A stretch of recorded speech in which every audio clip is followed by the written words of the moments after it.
Hi, I'm Marina and I'm here with Darius. Hi. Thanks for stopping by. My pleasure. How is it working with the Princess Trust? Oh, it's great. I've been an ambassador for the Trust for 8 years, and I first actually kind of bumped into the program Sound Live that they did up in Scotland, where we took a bunch of aspiring musicians and we gave them instruments and we taught them how to play. And a year later, they all formed bands, and we had a battle of the bands, and we got one of them a record deal. It was really fun. Is that really rewarding? It was rewarding for me to see all the stuff that the young people got out of it. And it was people from underprivileged backgrounds or situations with drugs or homeless or just not having the same kind of privilege that I had growing up. Family, stable upbringing, education, opportunity to do what I wanted to do in my life.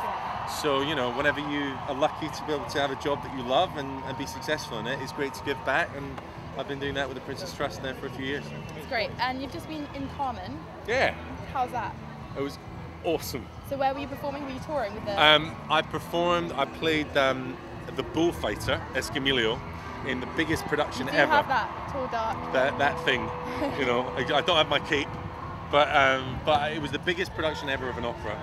And I got to perform with the Royal Philharmonic, and it was in front of 20,000 people, and it was pretty sick. It was great. That's cool. So I've just done that. So thanks to everyone who voted for me on Pop Star to Opera Star this year.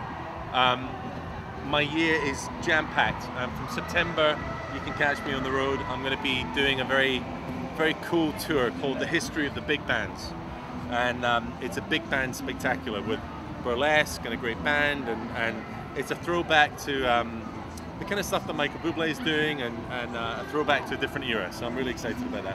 Which artist do you have the most respect for?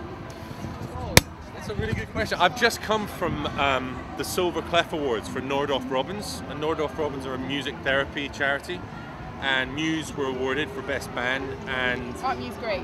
They're awesome. Yeah. And one of the artists I really respect actually is Tony Bennett, because he celebrated his 60th year of making records. He sold 50 million albums, and I met him and we hung out over at Park Lane, and he's a cool cat, man. He's like this old school legend, and he's hanging out with the best of them, and I really, really rate and respect him. And Tony, thanks for the advice you gave me. And so how was your experience in the X Factor? It's got to be asked. Well, I started out on Pop Stars, and that was like, oh gosh, more than 10 years ago. And then I did Pop Idol, and after that I was just really lucky. I was writing my own material, and I got signed by Steve Lillywhite, the YouTube producer, and I've had a couple of albums and sold platinum and the rest of it, and I've been living the dream. I'm feeling really good about being in music and being able to write my own material and perform to big audiences. When you're not doing music, what kind of things do you get up to?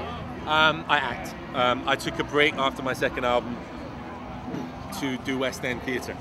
So I played Billy Flynn in Chicago, and then I took over the role that Ewan McGregor made famous in Guys and Dolls, Sky Masterson, which is one of my favourite old movies, Guys and Dolls. And then I took on the role of Rhett Butler in Gone with the Wind. Which has been your best experience? Honestly, Gone with the Wind was my favourite, because I got to work with my hero, Sir Trevor Nunn. He was the head of the National for 30 years, and he revolutionised Shakespeare, and he's one of the most respected theatre directors in the world, and I got to be his leading man, and it was awesome. The show got slated for being too long, but I was really lucky. I got great reviews. The film's really long as well. The movie's like 4 hours long, and the book is 1,500 pages, and so it was a long show, but it hit at the wrong time with the credit crunch and with the economy, and so it closed with, unfortunately, only 3 months under its belt. But it was the best experience. But you had fun, so I guess it's that was awesome. That's, life is too short to care too much about what other people think. Yeah. Well, thank you so much for your time. It's been great chatting with you. Pleasure. Thank you. To meet you. Thank you very much. See ya.